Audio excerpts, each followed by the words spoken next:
Hello everyone, welcome back to our channel. और आज हम अपना चैप्टर इलेक्ट्रोमैग्नेटिक इंडक्शन कंटिन्यू करने वाले हैं।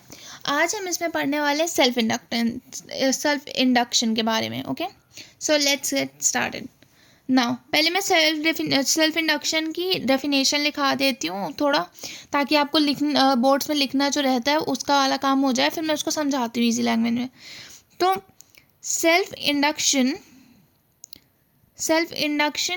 is induction of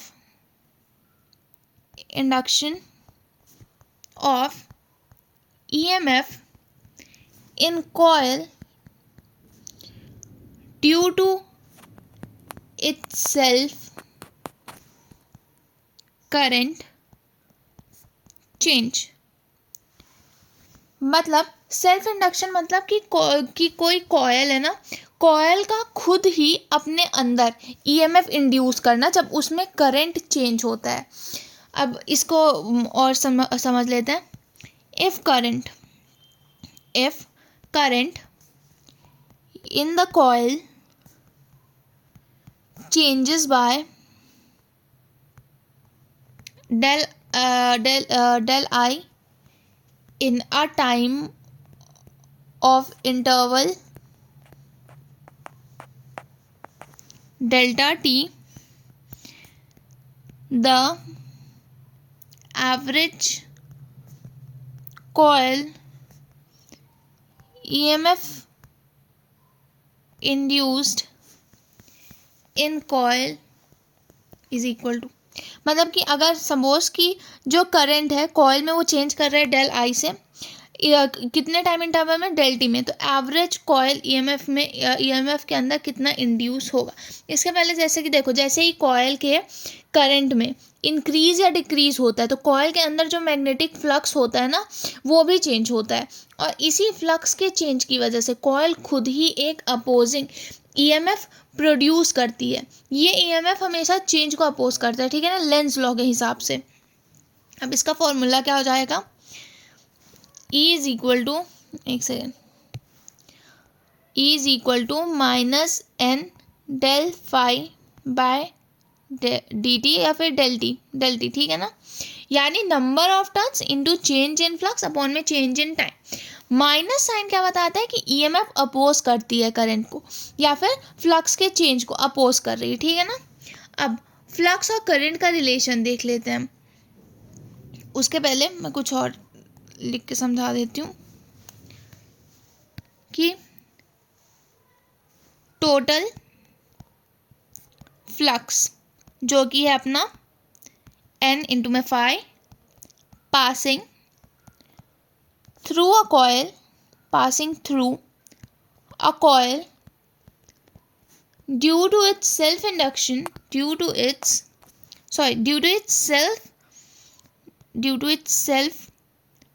current is proportional to the current, that is n phi is directly proportional to current, है ना। अब ये डायरेक्टली प्रोपोर्शनल का साइन हटाने के लिए यहाँ पे क्या आ जाता है, N phi is equal to L I, ठीक है ना। अब ये एल क्या है, एल को हम बोलते हैं कोफिशिएंट ऑफ सेल्फ इंडक्शन। क्या हो जाता है, कोफिशिएंट ऑफ सेल्फ इंडक्शन। तो देखो टोटल फ्लक्स कॉइल के थ्रू कितना निकल रहा है, एन फाई। फ्लक्स हमेशा कॉइल के करंट के प्रोपोर्शनल होता है, जो कि इसमें अभी मैंने लिख के बताया। अब इसी प्रोपोर्शनैलिटी के साइन को हटाने के लिए यहाँ पे एल ला देते हैं, जो कि कोफिशिएंट ऑफ सेल्फ इंडक्शन होता है। अब ये सेल्फ इंडक्शन है क्या, सेल्फ इंडक्शन ना एक जियोमेट्रिकल प्रॉपर्टी है कॉइल की। ये किस पे डिपेंड करता है, कॉइल का शेप, साइज, वायर का material, turn, number of turns कितने हैं, ये सब बता, ठीक है ना। इसको लिख लेते हैं कि L is a, that is coefficient of self induction is a geometrical property. It depends upon shape and size of the loop and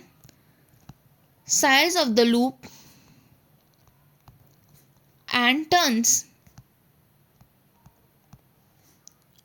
turns. अब इसकी यूनिट क्या होती है? यूनिट इसकी होती है हेनरी, या फिर बोलो वीबर एम्पेयर, ठीक है ना, वीबर पर एम्पियर ये होती है। ओके, और इसकी डायमेंशन क्या होती है? डायमेंशन इसकी हो जाती है m1 L2 T-2 A-2। और ये जो है ना, ये क्या है? ये एक स्केलर क्वांटिटी है, स्केलर क्वांटिटी है, और एंड इट्स ऑलवेज पॉजिटिव, हमेशा क्या होती है? हमेशा पॉजिटिव होती है। फिर से मैं यहाँ फॉर्मूला लिख देती हूँ कि E is equal to -L/di/dt, ये होगा लास्ट फॉर्मूला, ठीक है ना। अगर फ्लक्स की जगह करंट का रिलेशन उसे यूज़ करेंगे तो ये निकल आएगा, यानी जितना तेज करंट होगा उतना ही ज़्यादा ईएमएफ कॉइल में इंड्यूस्ड होगा। ओके, सीधा ये था क्या कि कॉइल में करंट बदलेगा तो फ्लक्स बदलेगा, फ्लक्स बदलेगा तो कॉइल ईएमएफ क्रिएट करेगी, ये ईएमएफ करंट के चेंज को अपोज करेगी, तो इंड्यूस ईएमएफ का फॉर्मूला आ जाएगा E is equal to -L/di/dt। Okay, अब इसके बाद हम देख लेते हैं self induction of a solenoid. अब ये जो टॉपिक है ना, ये बोर्ड्स प्लस CUET सब के लिए बहुत इम्पोर्टेंट, क्या है? बहुत इम्पोर्टेंट है ना, बहुत ज़्यादा इम्पोर्टेंट है। चलो अब इसको देख लेते हैं। सपोज ये है अपना एक इंडक्टर, सॉरी ये अपना है एक सोलेनॉइड। ओके, अब ये सोलेनॉइड में ये ऐसे ऐसे कॉइल है, उस पर रैप हुई है, ठीक है ना। ये एरिया हो गया उसका, और ये जो है ये इतनी रेडियस हो गई, और ये है इसकी लेंथ। अब ये जो लेंथ है ना वो बहुत बहुत बहुत ज़्यादा उसके रेडियस है, तो यहाँ पे क्या होगा? पहले मैं लिख देती हूँ, the volume of the solenoid is V। Solenoid की वॉल्यूम क्या है यहाँ पे? V। And current I is flowing in solenoid is flowing in solenoid. Then magnetic field inside the solenoid is inside the solenoid. अब ये हमने अपने magnetic effect of current जो भी था उस चैप्टर में हमने देखा था कि सोलेनॉइड का मैग्नेटिक फील्ड क्या आता है? B is equal to μ0NI आ जाता है, ठीक है ना। मैग्नेटिक फ्लक्स क्या हो जाएगा? मैग्नेटिक फ्लक्स इसका क्या हो जाएगा? इनटू कर देंगे एरिया से, है ना, तो वो आ जाएगा phi is equal to μ0NI into में A, ठीक है। अब इसका क्या कहते हैं, टोटल फ्लक्स कितना हो जाएगा? N, capital N into μ0 into में N इंटू में I इंटू में A, ठीक है। तो इससे क्या हुआ कि टोटल फ्लक्स अपना क्या आ गया? μ0N² IL इंटू में A। अब ये L कहाँ से आ गया? ये जो N था ना, N नंबर ऑफ टर्न्स, ये N is equal to NL था, इसलिए यहाँ पे L आ गया। ओके, अब यहाँ पास से टोटल फ्लक्स क्या लिख सकते हैं? μ0N² IV कैसे लिख दिया? एरिया इंटू में लेंथ, वॉल्यूम हो गई अपनी, है ना। अब यहाँ पास से L क्या आ जाएगा? L आ जाएगा μ0N²V। ये कैसे है? क्योंकि फाई टी जो होता है वो होता है LI, है ना। तो यहाँ से L का फॉर्मूला क्या आ जाएगा? μ0N² इंटू में V। L/V क्या आ जाएगा? μ0N²। अब ये क्या हो गया? ये हो गया सेल्फ इंडक्शन पर वॉल्यूम, सेल्फ इंडक्शन पर वॉल्यूम। ओके, ठीक है। तो ये हो गया अपना self induction of a solenoid. अब इसमें एक इम्पॉर्टेंट लाइन देख लेते हैं, वो है कि self induction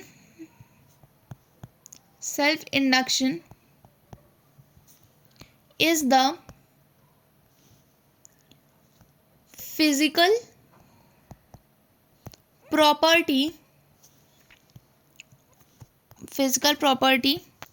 of the loop due to which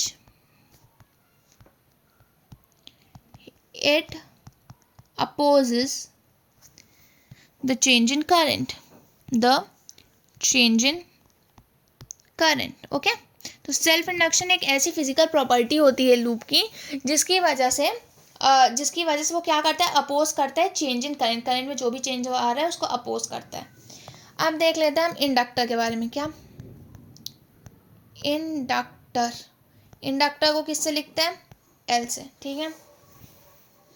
अब ये इंडक्टर क्या है, पहले कुछ कंडीशन इसकी लिख देते हैं। इफ करंट I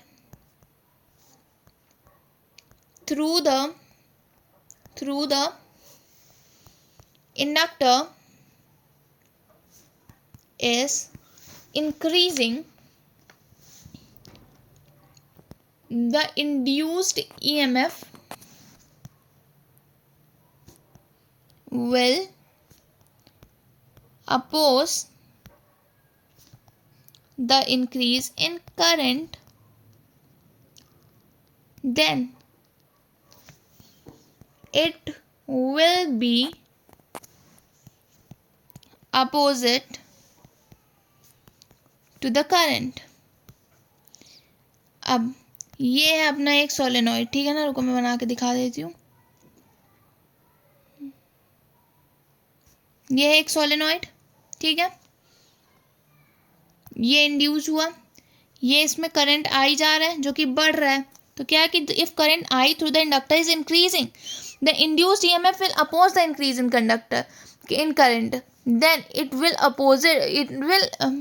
तो क्या होगा, it will be opposite to the current. अब यहाँ पे करंट इंक्रीज कर रहा है तो इंड्यूस्ड ईएमएफ क्या करेगा, उसको अपोज करेगा उसका, इसलिए वो अपोजिट में लगेगा करंट के, ठीक है ना। अब इफ सेकंड कंडीशन है, if I that is current is decreasing through the conductor, ठीक है। तो इंड्यूस्ड ईएमएफ क्या होगा, इंड्यूस्ड ईएमएफ अपोज करेगा यहाँ पे भी, ठीक है ना। Oppose the decrement in current, oppose the decrement in current, then it will be in direction of current. तब क्या होगा, then it will be in the direction of current। अब ये हमारा सोलेनॉइड हुआ, ठीक है। अब इसमें करंट आई जो जा रहा है वो डिक्रीज कर रहा है। जब डिक्रीज कर रहा है तो इसमें क्या होगा, इसमें जो इंड्यूस्ड ईएमएफ होगा वो उसी के डायरेक्शन में होगा। अब यहाँ पे ये कैसे समझ है, देखो ये पहले वाले केस में करंट इंक्रीज कर रहा है तो उसको अपोज करने के लिए जो इंड्यूस्ड ईएमएफ है वो उसकी उल्टी डायरेक्शन में जा रहा है, इधर को। अब यहाँ पे करंट डिक्रीज कर रहा है तो उसको अपोज कराने के लिए जो इंड्यूस्ड ईएमएफ है वो इस डायरेक्शन में जा रहा है, ओके। अब इसके बाद देख लेते हैं energy stored in the inductor, energy stored in the inductor if current in an inductor, if current in an inductor at any instant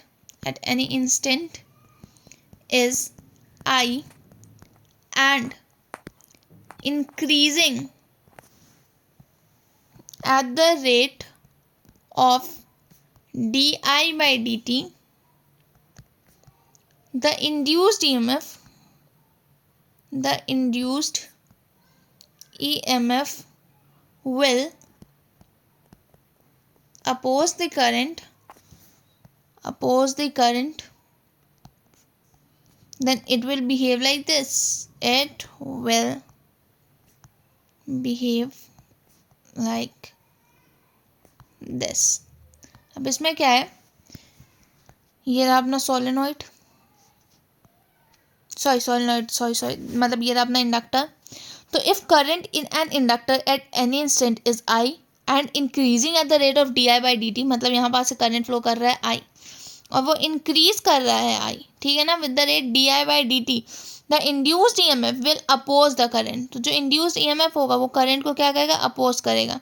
it will behave like this, मतलब कि यहाँ पे करंट बढ़ रहा है तो इसको अपोज करने के लिए इंडक्टर ऐसे को जाएगा, उल्टी डायरेक्शन में जाएगा, है ना। तो यहाँ पे L D I by D T जो था वो हुआ, इंड्यूस ईएमएफ क्या हुआ, L D I by D T हो गया। तो अब इसमें पावर देख लेते हैं ना, पावर से पहले स्टार्ट करेंगे। Power consumed by the inductor, power consumed by the inductor, मतलब इंडक्टर कितना पावर कंज्यूम कर रहा है, तो वो हो जाएगा P is equal to I L D I by D T, ठीक है ना। पावर कितना कंज्यूम कर रहा है, तो आई L D I by D T, okay. अब अगर आ गया कि energy consumed by inductor in D T time, है ना, डी टी टाइम में कितना क्या कहते हैं एनर्जी कंज्यूम किया है, तो उसका आ जाएगा आई L D I by D T into में डी टी टाइम में किया तो इंटू में डी टी कर देंगे, ठीक है ना। अब अगर पूछ लिया total energy consumed from 0 to I current, तब क्या हो जाएगा, तब यू का फॉर्मूला आ जाएगा, U is equal to L I square by 2, okay. अब अगर एनर्जी डेंसिटी सी पूछ लिए, एनर्जी डेंसिटी तो आ जाएगा D U by D V is equal to B square by two epsilon. अब इस फॉर्मूले को और इस फॉर्मूले को एज इट इज़ याद कर लो, रट लो मेरी तरफ से तो रट लो, क्योंकि और इसका कुछ ऑप्शन नहीं है, इसमें direct as it is question आते हैं, वैल्यू बस पुट करनी होती है आप लोगों को, बाकी कुछ ऐसा चेंज नहीं है। अब उसके बाद एक केस देख लेते हैं। ये है सपोज अपने पास एक सर्किट, ठीक है ना, और ये इसमें लगा है यहाँ पे इंडक्टर, ये इंडक्टर एल, ठीक है ना। अब इसमें at T is equal to 0 current can not suddenly change due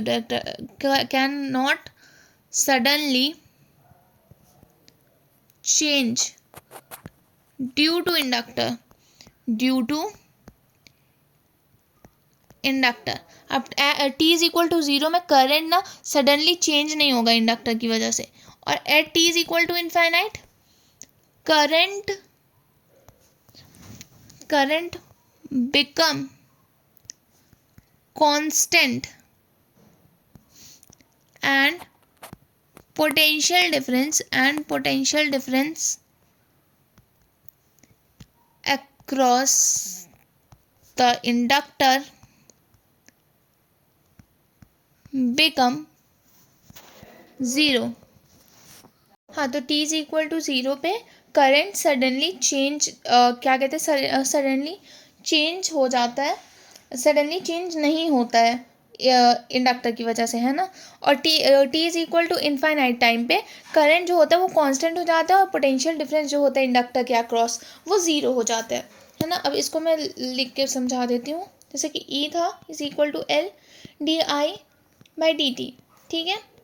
तो 0 से आई करंट की लिमिट लगा रहे हैं डी टी में, जो कि आ जाएगा 0 से I is equal to L D T, ठीक है।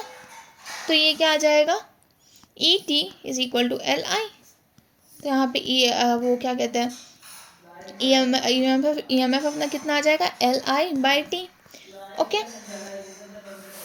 अब at T is equal to 0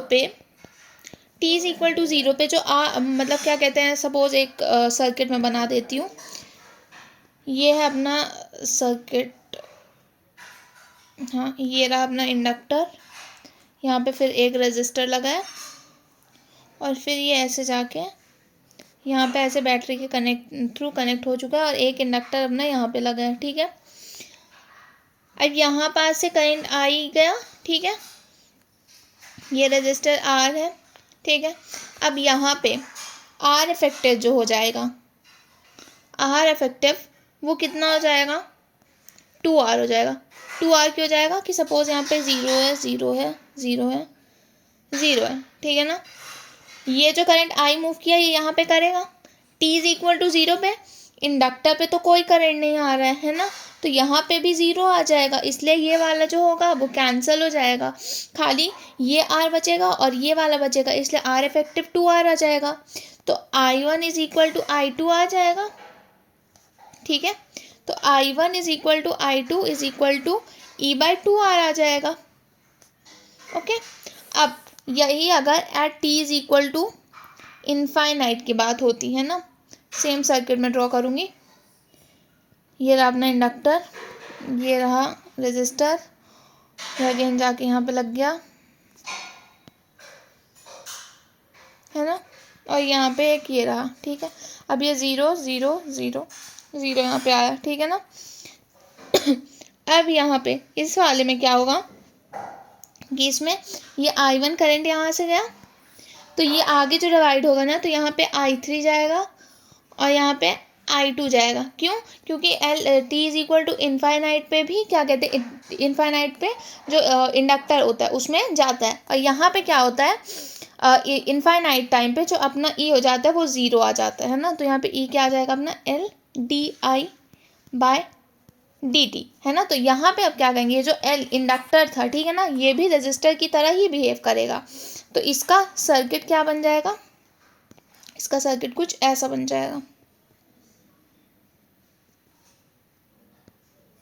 ये तो ये आर हुआ, ये आर हुआ, ये आर हुआ, तो यहाँ पे I2 कितना आ जाएगा, I3 is equal to I1/2, तो I1 यहाँ पे आ जाएगा अपना 2E/3R, ओके। अब देख लेते हैं कि growth of current in series RL circuit, ठीक है ना। ये बोर्ड के हिसाब से बहुत ज़्यादा इम्पोर्टेंट है, इसमें पहले मैं सर्किट बना देती हूँ। ये रहा अपना इंडक्टर, ये रहा अपना इंडक्टर, और यहाँ पे ये बैटरी है, और ये यहाँ पे आसिस का स्विच, ओके। ये करंट आई इसमें फ्लो कर रहा है। अब पहले एक पॉइंट में लिख दूँ, a circuit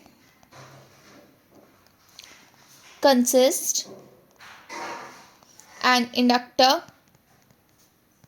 a resistor and a cell of EMF E connected in series.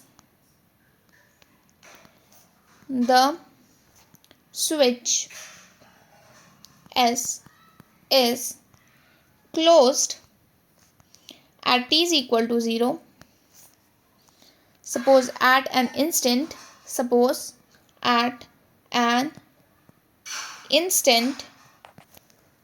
current I is flowing in a circuit which is increasing at the rate di/dt। अब इसका डेरिवेशन आएगा ना, तो एज इट इज़ जैसा मैं आप लोग को लिखवा रही हूँ ऐसे ही लिखते जाना है, कोई भी चेंज नहीं करना है, ठीक है ना। अब यहाँ पे क्या लगाएंगे, यहाँ पे हम लोग लगाएंगे वो KVL, ठीक है ना, किरचॉफ वोल्टेज लॉ, ओके। तो उसके अकॉर्डिंग क्या हो जाएगा, इसका EMF E था, है ना, E। अब जब इसमें KVL लगाएंगे तो उसके अकॉर्डिंग आ जाएगा E माइनस IR, यहाँ का IR आ जाएगा, minus IdI/dt is equal to 0। ये IdI/dt इसका आ गया इंडक्टर का, ओके। अब इसको जब लिखेंगे, एक सेकेंड, हाँ, तो इसको जब लिखेंगे ना तो क्या आ जाएगा, E minus IR is equal to LdI/dt dt, ठीक है ना। इसमें क्या किया हमने कि इसको, सॉरी यहाँ पे l आएगा, इसमें हमने इसको l di/dt को इधर ला दिया जीरो के साइड पे, तो ये पॉजिटिव हो गया। अब इसमें हम क्या करेंगे इसको ऐसे लिखेंगे,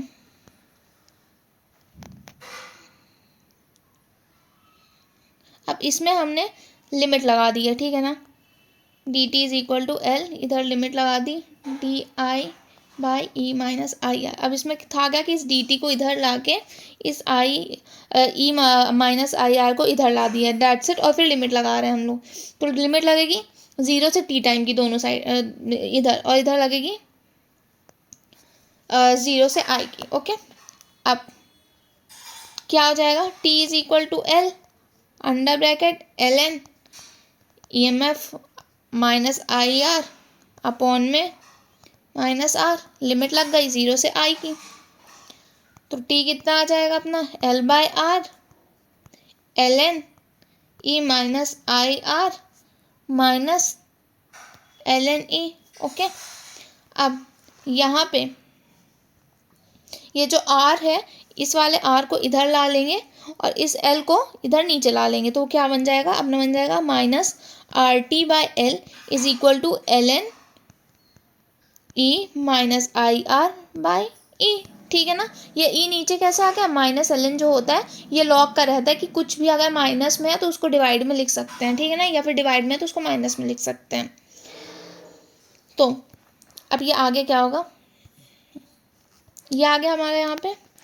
अब ये जो है RT और L जो है, इसको हम इसको जब क्या कहते हैं लॉग इसका सॉल्व करेंगे ना प्रॉपर, ये जो है ln इसका, तो इसका जब सॉल्व करेंगे तो ये आ जाएगा I minus E R by E is equal to E की power RT by L। Okay, अब यहाँ पे ये जो अपना E है इसको कॉमन निकाल दिया, तो 1 minus I R by E is equal to E की power minus RT by L। अब ये जो आई आर और ई था इसको एज इट इज, एक सेकेंड ये क्या हो गया, ये आई आर जो था बाई ई इसको एज इट इज लिख के इस 1 को इधर साइड ला दिया है, तो ये आ जाएगा 1 minus E minus RT by L। तो यहाँ पे अपना फॉर्मूला क्या आ जाएगा, I इज इक्वल टू इस ऊपर को, इस E को ऊपर ले जाएंगे और इस R को नीचे, तो ये आ जाएगा E/R under bracket 1 minus E की power minus RT by L, ठीक है। अब यहाँ पे ये क्या कहते हैं, जो Q हो जाएगा अपना वो हो जाएगा Q0 I minus E minus T by tau, ठीक है ना। टाउ टाउ क्या होता है यहाँ पे, टाइम कांस्टेंट होता है। इसी को I is equal to E/R under bracket 1 minus E की power minus T by tau, tau लिख सकते हैं, ठीक है। टाउ की वैल्यू यहाँ पे क्या है, L/R है। ये टाउ अपना क्या है, ये अपना टाइम कांस्टेंट। तो same as it is derivation अगर आप लिख के आएंगे तो आपको पूरे में पूरे नंबर मिलेंगे, इस चीज़ की मैं गारंटी लेती हूँ, ठीक है ना। जैसा मैंने ये डेरिवेशन आपको लिखा है एज इट इज़ अगर लिख के आएंगे तो मैं लिख के देती हूँ, आपको पूरे में पूरे नंबर मिलेंगे, ठीक है। और आपका यहाँ पे मेजर फॉर्मूला जो है था वो ये है, ठीक है। एक सेकेंड, ये है आप लोग का फॉर्मूला, ठीक है ना, इस चीज़ को याद रखिएगा। अब यहाँ पे क्या है, और इसके आगे के पॉइंट में लिख देती हूँ, final current in the circuit, final current in the circuit is E/R which is independent of L, that is inductor है ना। आगे more time constant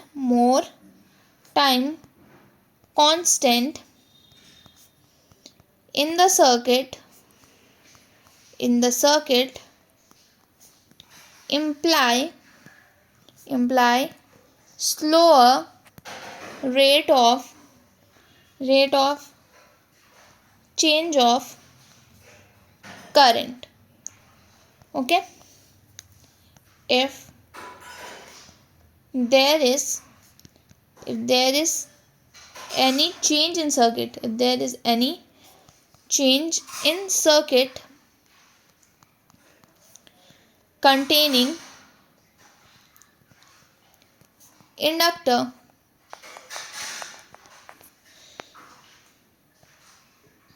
then there is no instantaneous effect on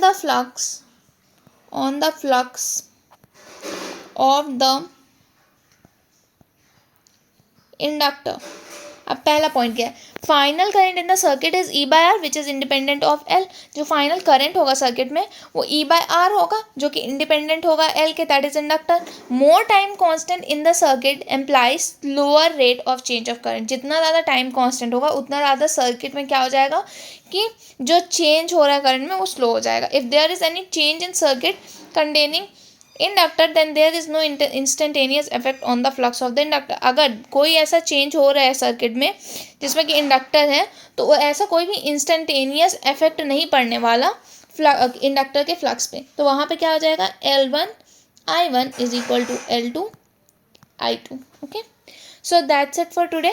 आगे का अगर मैं चीज़ मतलब इसमें अगर करूँगी, मतलब आगे का मैं इस लेक्चर में ऐड करूँगी ना तो लेक्चर काफ़ी ज़्यादा लंबा पड़ जाएगा और आप लोग बोर होने लगेंगे, इसलिए अभी हम इसको यहीं पे ख़त्म करते हैं।